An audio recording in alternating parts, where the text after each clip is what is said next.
we'll give a strict count in, but I'm going to play quarter notes to hold it down, okay? So these guys will sort of swirl around.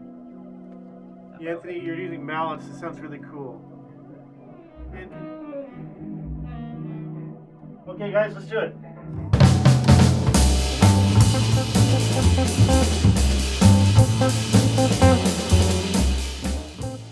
My name is Artie Roth. I'm the band leader, the bassist, and the composer for my group, the Artie Roth Quartet. I live here in Toronto, Canada. I teach here at York University. This is my fourth album as a leader, my third with this group that's a quartet.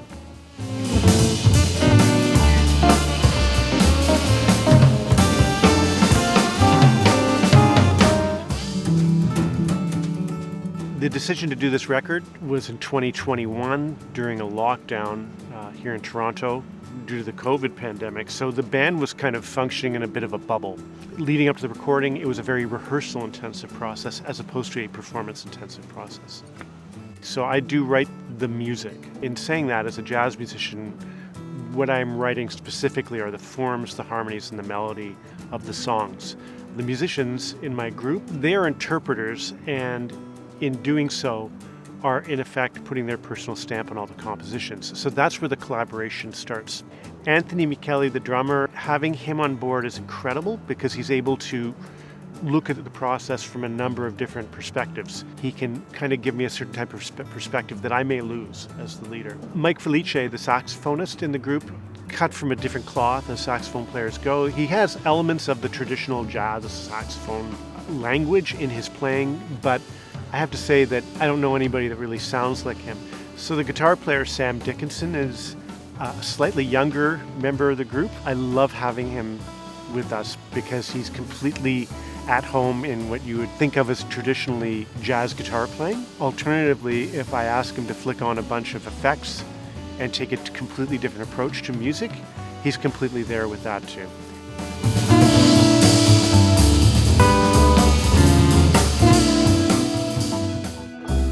With this particular album, I was doing a lot of explorative listening, and in saying that, I was listening to music that I normally wouldn't have had either the opportunity or the time to explore and find.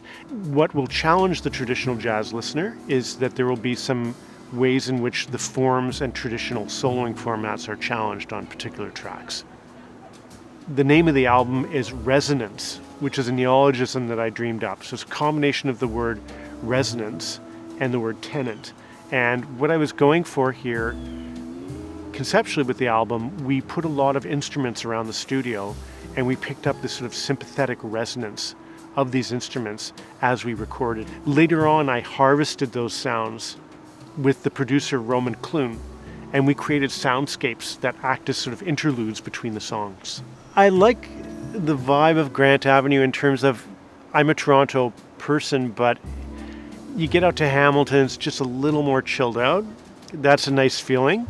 The hardest thing about a studio for a musician is often they can feel alienating and dry and not like a creative space. And Grant Avenue has been great in that way. It still feels like you're just in somebody's living room.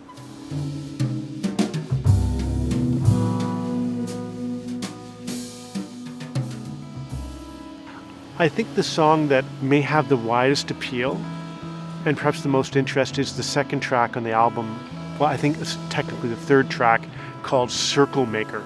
It seemed to be the point at which the production and the composing and the performance style of the band seemed to find this perfect common place.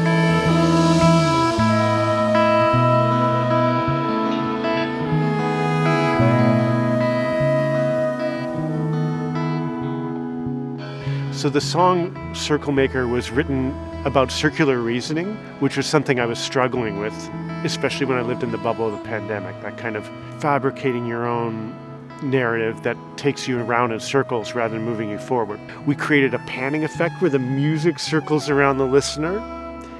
The form of the song, it starts at a place, it goes somewhere else, and it comes right back to that place. So if you imagine circles going around and around, sort of are embodied in the production, the composition, and the way in which we play.